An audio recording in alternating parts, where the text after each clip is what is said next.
Okay, thank you all for welcoming me here. I have been hearing your advocacy work at the different meetings that you guys do the call-ins on and show up at and speak at. I have a lot of admiration for the work you're good. I haven't ever done this personally for something I care so much about. My background is that I worked at the United Nations at UNFPA for 25, 30 years with family planning and health issue stuff through the United Nations Fund for Population Agency. So this is the place that healed me. So Gashouse Cove is a cove that I went to as a teenager and got out on the water.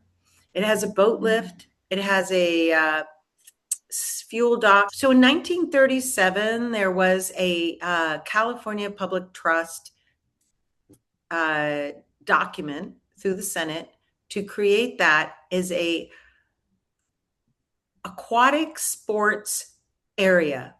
So it has to be used for aquatic sports, that area. And San Francisco Sea Scouts started at the SF Marina. But in 1938, we were kicked out of the marina because someone from St. Francis Yacht Club said we stole dock lines. So we started in 1915 during the Panama Pacific Expo. And there's a little booklet called San Francisco Sea Scouts at the Panama Pacific Expo. And the kids wore cork life jackets made of wine corks. They showed people the safety of using a life jacket at the Panama Pacific Expo, and then they made a book of it. And it was Japanese American and Chinese American kids that created the first Sea Scouts in San Francisco. In 1935, we were moved over to Aquatic Park when they were building the municipal pier. And then that municipal pier finally got built. And what happened but the freaking World War II? So in World War II, they had PT boats in Aquatic Park, and it was packed in there. And they made a dock. They made a central dock because Fort Mason was a big Army base. They had all the PT boats in there. And that dock in 1946, the Army said, hey, you guys take this over, Sea Scouts. You're going to have the dock. So the Sea Scouts built their own building and base right on that dock. And we sit firmly since 1946 in the same dock. And we built a building there. In 78 and 82, it became a part of National Park Maritime.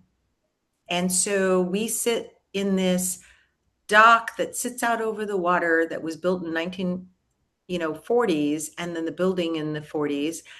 And we have about 170 youth that are year round, and it's only $100 a year. We have 15 volunteer Sea Scout leaders that run this program, and I run the program that's the middle school program. Over the years, for 35 years, I've been using the Sea Scout insurance to take out inner city Native American youth, teaching them outrigger paddling and canoeing from this spot. We have 2 Hawaiian outriggers that are 45 feet long, and we were taught by a Hawaiian outrigger waterman named Peter Bolin. He came in 1982 with a handmade canoe and taught me how to navigate and steer traditional navigation. Since then, we've been teaching Native youth how to do traditional navigation across the bay with tides and currents. So this legacy is all around something called Black Point, which is Fort Mason, which is a national park, Golden Gate National Park. And on the other side of Fort Mason is Gashouse Cove.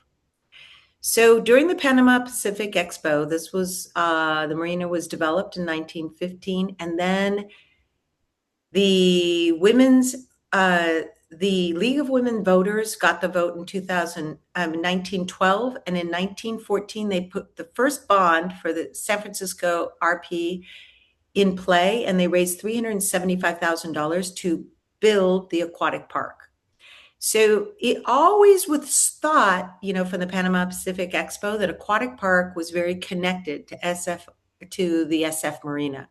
But unfortunately, for the last 15 years, we've been exited from SF Marina.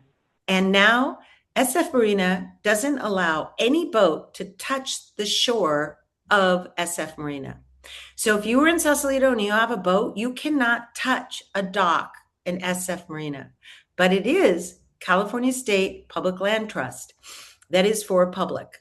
But SF Marina, run by SFRP, has shunned everybody unless you're willing to pay the highest dock fee of the entire Northern California and put your boat in San Francisco Marina. And San Francisco Marina is full of 95% of the people that have their slips do not live in San Francisco. What they're going to do is take out the Gashouse Cove. And I know that Eileen had a whole little thing that she wanted to prepare to speak for like 2 minutes.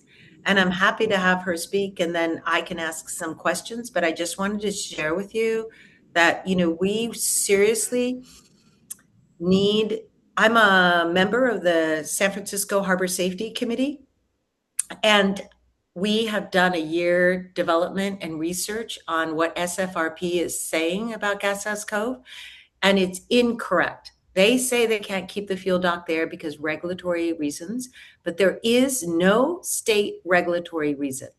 And I was able to be in an ad hoc meeting as an industry expert and force SFRP to give documents and make statements to this claim of theirs. The first people to do that.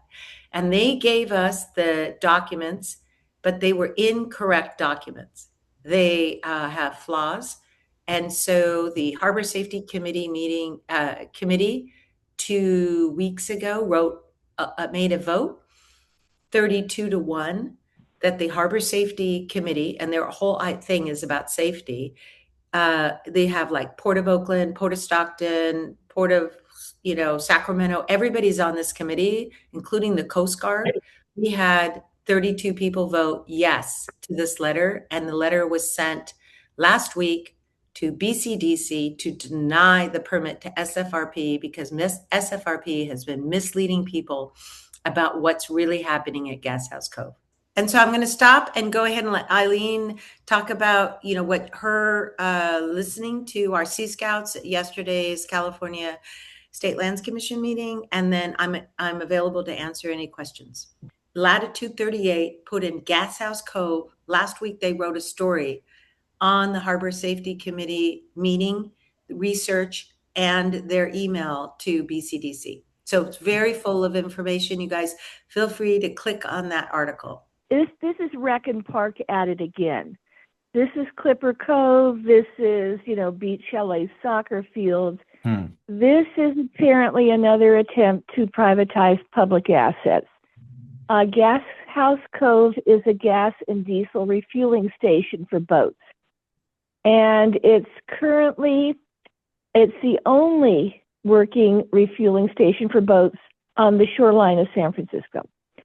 So Rec and Park, again, we're used to calling it Rec and Park, Maggie. So as part of this supposed renovation of, the Marina Green, Rec and Park wants to do some things that are, again, very questionable. They want to remove this refueling station, Gashouse Cove, from its current location, claiming, and this is claiming, and it's there's a lot to refute this, that they have to do it because of regulatory purposes.